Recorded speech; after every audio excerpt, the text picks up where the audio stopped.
YouTube? Welcome back to Fashion and Blasting. Today it's not going to be about blasting, but slashing. I got a new Benchmade for you. I've been looking at this knife for a little bit. Shit's kind of pricey, but let's get into it. I got today is a limited edition. It's a Benchmade 710. As you can see, it comes with this card. It's limited edition, and it's the original access lock. And this is the first Benchmade knife that started the access lock. 25 years ago, Benchmade changed the knife industry with the introduction of the access lock on the model 710. The new 710 FE 2101 pays homage to this original design, updated with modern materials that nods to the past with a look to the future. This timeless design, both in form and function, will last from generation to generation. Well, let's get into the knife.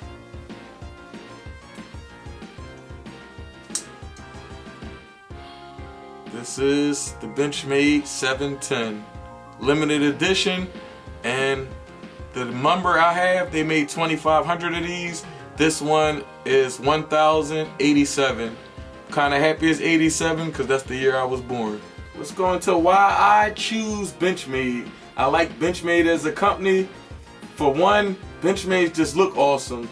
Like, you got a lot of different companies that's made in the USA, which Benchmade is a USA made company, but I just don't like the way their knives are made and the designs of them.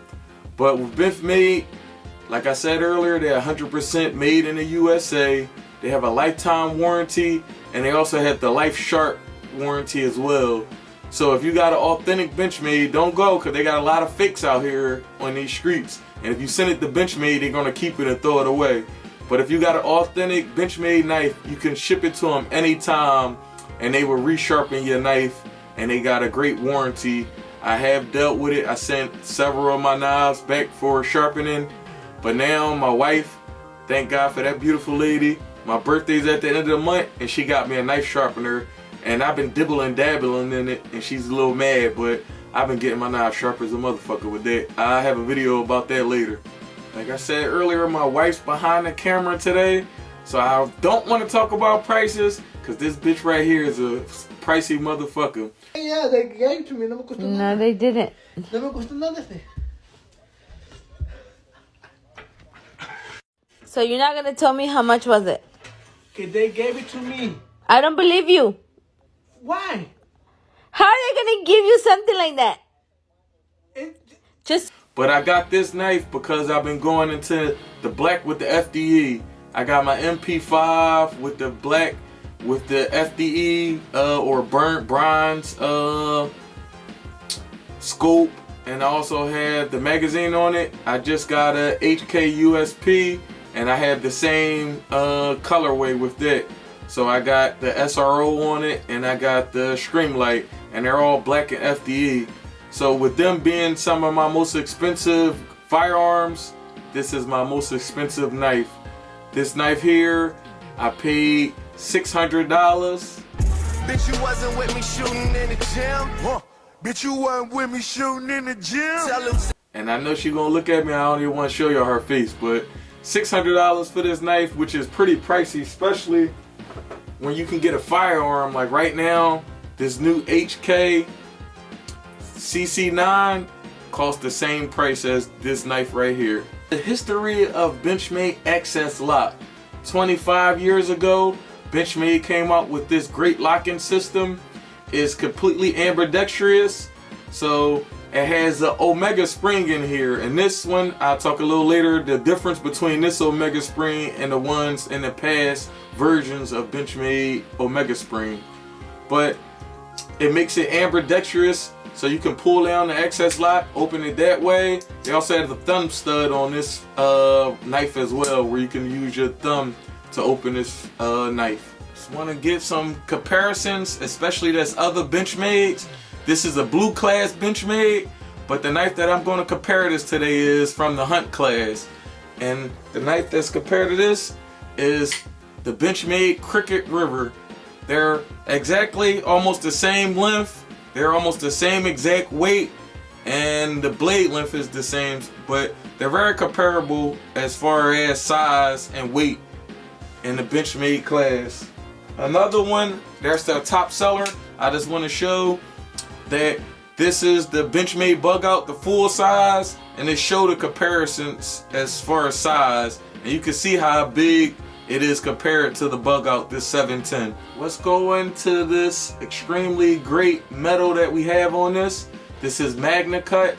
This is the newest metal that everyone's getting the craze about. It's a great metal, but it also depends not just on the metal, but the Rockwell scale hardness that it's heat treated to. And this one by Benchmade, they say that it's heat treated to 62 Rockwell hardness, which is pretty good, but I think it can go up to 64 Rockwell hardness. But with metals, there's no such thing as a perfect metal as far as knives. You're going to take and gain. Like, it's different things that metals have. You have toughness, you have edge retention, and also corrosion resistance. And with the Magna Cut, it has a good balance for all of them. It's very corrosion resistant, so it's less susceptible to have rust issues. And with this one, it's PVD coated with FDE, so that also helps with the corrosion resistance. Alright, the texture on this scales for this knife is aluminum, as you can see. This aluminum, it has good grip to it. It's very sturdy. And this knife has stainless liners. It's very rigid. It's not like a soft knife like the bug out. You can compress it. With this aluminum, I didn't think I would like it so much, but they're actually great scales on this knife here. It also has a lot of machining where it's similar to like a golf ball type pattern, and it has some lines that go through that makes this very nice looking. Another thing, let's talk about the clip. The clip for this is a Benchmade deep carry with the butterfly logo on it, and I'll show you how it looks as inside my pants pocket. Alright, this knife came from the factory sharp, but like I said, my wife bought me the sharpener, and I've been sharpening my knives, and Benchmade can't touch the edges that I put on these knives. But from the factory, this actually can start shaving hairs off your arm. But like I say, it's not a mirror polish. They probably got this at like 600 to 800 grit, but it's a nice sharp knife, but I can make it to a mirror edge. Let's also talk about Benchmade quality. I know people talk about their QC a lot. With all the Benchmades I have, and I have over a dozen Benchmades and had way more than that in my lifetime, I had zero issues with any quality. They're known for quality, they're US made, and I like Benchmades a lot. Now, as far as should you buy this knife, I'm not here to sell you a knife. I could really give a fuck less. I bought this knife just because how much I like it. It's very pricey, I do agree, but it has some of the best as far as metal and the grip scales on this, which is aluminum. So it's very well made, but that's up to you to decide if you want to spend that amount of money on this knife. But I just want to thank y'all for coming to see this video. I hope y'all liked it, and I have a lot of more Benchmades that I bought in the last couple weeks that I plan to show y'all. So if you like this video, like, comment, subscribe, stay safe, and by stay safe I mean stay dangerous. Follow my dad's page. Like, comment, and subscribe.